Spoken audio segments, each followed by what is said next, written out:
Hey guys, Bill here, and welcome back to World Made Simple. Today, we're going to talk about something well off the beaten path, and that is gaming. This is not a gaming channel, and I'm not going to start making it a gaming channel anytime soon. But I do talk about things that affect the world and try and simplify them. And this is definitely something that's affecting the world in a way you probably wouldn't expect. And it's also sending some warning signs to a lot of the entertainment industry about where things might be going in the near future.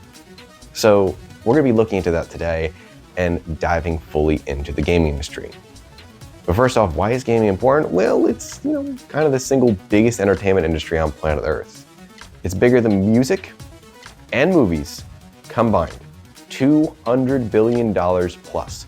A lot of money. And it's slated to, not kidding, by 2030 to 2035, hit the $1 trillion mark.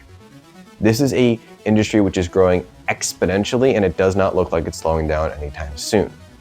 Now, this is a really big industry, and because it's a really big industry, there's a lot of pieces and parts to it. The first part that we're going to talk about is mobile. And the reason we're going to talk about mobile first, as much as all of you are groaning, is it's more than 50% of the market share of gaming is on mobile phones. And the reason for that is because it's the most accessible, it's the most usable, it's the most user-friendly for anybody. You can literally load up Angry Birds or any game you want on your phone and basically do whatever you want with it. Heck, even Minecraft's on phones nowadays. And I'm pretty sure you can run Doom on it because you can run Doom on everything nowadays.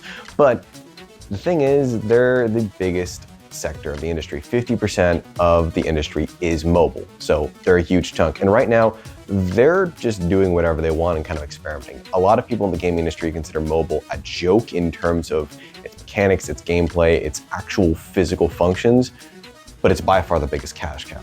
That's not going to change anytime soon. So half of the industry is going to stick with that unless something drastically changes within the next couple of years. The next thing we got to talk about is consoles. Yep, so this is where your Sonys, your Microsofts, your Nintendos, all those guys come in. And they've been in for a bit of a rough ride recently. So this is a controller for a Sony console, being the PS4. I don't own a PS5. Yes, I know, I'm a poor peasant who can't afford it. But the PlayStation market has actually been doing really well for itself. And this is because PlayStation has released a console that is overall pretty good quality with a decent roster of games. And on top of that, people want to play these games. This has been going very well. They sold at this point around 60 million copies of the PS5. This has gone really well for them. They're not on track to break the record of the PS2 at 150 million copies. I don't think they're going to get that, but it's still a very good showing. Now, on the flip side, I said some consoles aren't doing too great, and that is where Xbox comes in. Which makes me sad because I love Xbox, I'm a big Halo fan, but it has not been the best generation for Xbox. They've only sold around, I believe it's 25 or 26 million copies of the Xbox console. Not a great show. And on top of that, it's to the point where they're relying, as in Microsoft, are relying on game sales on other platforms, including Sony's platforms, to make ends meet and to get revenue. That's insane.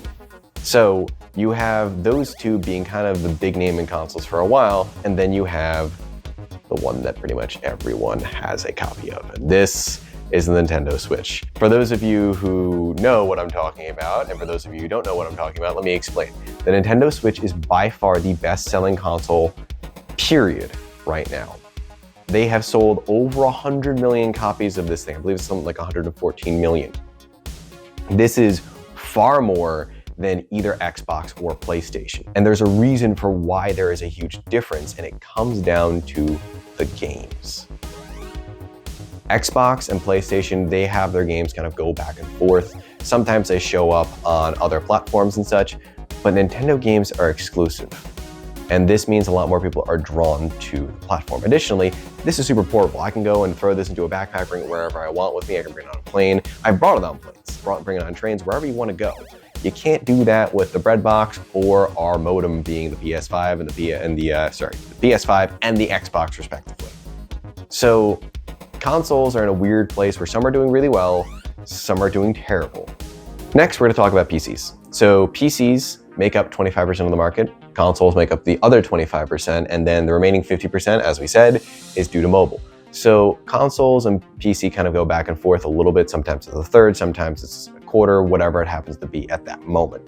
But PCs do have another benefit over consoles besides just the hardware. Usually they do have a lot of much better hardware. They usually have the biggest libraries period of games available thanks to systems like Steam and Games Workshop and pretty much everything else that is available. Heck, a lot of people make their games on PC and port them to console. So the PC games that are present are still being available.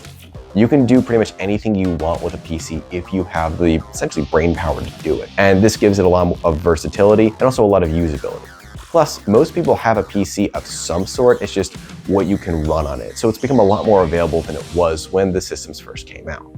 The last type of thing I want to talk about is relatively new to the gaming industry is this guy. This is a VR headset. So VR is really new and the technology behind it is still developing, but it's been very promising so far overall. You have companies like HTC and Valve coming together to make the Vive. You have Meta's, still hate that, Meta's Quest, which is the one I had here. That is this one. This is the Quest 2. And you have a couple other smaller ones that are coming out here and there. And by smaller, I don't necessarily mean smaller in scale. I mean smaller in production, as well as the Apple VR, which, you know, was a thing and is very good, but very few people bought it because the biggest problem with this industry is the price tag. The Meta Quest 2 is the best-selling version of the VR headset right now, and that's because it's the most affordable. There's 20 million copies of this thing sold. Still very low comparative. Now, all of this stuff that we've gone over and talked about is limited by one key factor, and it's not the hardware at all. It's the software, it's the games itself. And it's not limited necessarily by the power of the games and what the games can do. It's limited by one key factor. And it's not necessarily an open world. It's not a sandbox environment. It's not a first-person shooter. It's none of the genres or the tropes. It is to answer one simple question. Is the game fun? This is what got gaming its start. It was obviously about selling the game, so the way that you outsold your competitor was, is the game you're making fun? This is what led to huge successes like Halo, Mass Effect, Gears of War, Uncharted, Mario, you name it. The game had to be fun in order to sell. Today, the market's so saturated with AAA titles that are so well known and people are kind of committed to it. It's like a brand basically at this point, that people know what's going to sell, so they don't put as much effort into making the games fun as they do making the games profitable. We've seen this with things like loot boxes and microtransactions over the years. And really, it's only gotten bigger and bigger. And for those of you saying, I've seen them being taken down, you're right, but it still makes up over 50% of the income from the gaming industry is microtransactions on their games. It's extremely lucrative, and if games remove them from a lot of their stores, they wouldn't be able to function. Their servers would actually crash because they wouldn't have enough funds to run everything. However, there's one sector of all of these types of industries that kind of goes against that grain and still does the is the game fun mentality. And that's the independent game market. Indie studios are doing really, really well right now. Not necessarily all of them. 70% of the industry in terms of that actually fails, but the few that make it through are usually fantastic. I'm talking games like Lethal Company. I'm talking games like Fall Guys. These games come around out of nowhere, explode into popularity, and some stick around, but some slowly fade away over time. Regardless, these games are actually giving AAA studios a run for their money. Great example being Lethal Company. Lethal Company itself was made by one guy, and he outdid every single AAA studio in terms of sales this year. As far as I'm aware, they sold more copies of Lethal Company than there was copies of Call of Duty this year. That's a huge deal. And they have these huge studios, these huge development teams, and one single guy outsold them all. This has been kind of a little bit of a wake-up call to a lot of the industry, as every single year this has been going on. For about the last 5 or 6 years, you see these independent games rise way above expectations. Now, how does this affect the rest of the entertainment industry? Well, because we're to the point where we actually might be able to see this with movies, TV, and music relatively soon. Platforms like this one, YouTube, offer free advertisement for anything you make. You can have free advertising. You don't have to go through any channels to make your product known. So first off, free advertising. Second off, the tools to do most of this stuff are free online. And unlike a lot of other types of jobs and fields, you don't have a whole lot of overhead costs in getting it off the ground. Sound bites and everything are available on a lot of different studios and shops. And a great example is for this video, I'm using Storyblocks, which is a fantastic way to get stock photos. And no, they're not paying me for saying any of that. I wish they were, that'd be nice, but not happening. So you can get all of these assets pretty much anywhere if you look. And this means that independent makers of everything no longer have to rely on getting their name out there with social media presence. This is something that we've seen in gaming heavily, and we might see it relatively soon in the other entertainment industries. But right now, that's just speculation. Gaming as itself will continue to expand and grow just because it doesn't look like there's anything stopping it right now, and the technology will continue to improve.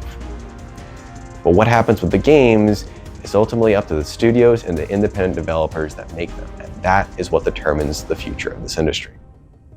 I know this was really an off-topic video. I'm not sure if you guys are gonna like this, but I figured it's something kind of fun to do, and it's something that I know a decent chunk amount because I game, I know video games, so I figured go over something different, see what happens. So you guys let me know if you love this idea, you hate this idea, if you say, Bill, this was a really weird video, but I kind of dig it. You let me know whatever you want, and if we want to do something kind of off the beaten path like this again, I'm happy to take another go around at it. But for right now, that's all I got for you guys for today. I will see you on Friday. Take it easy.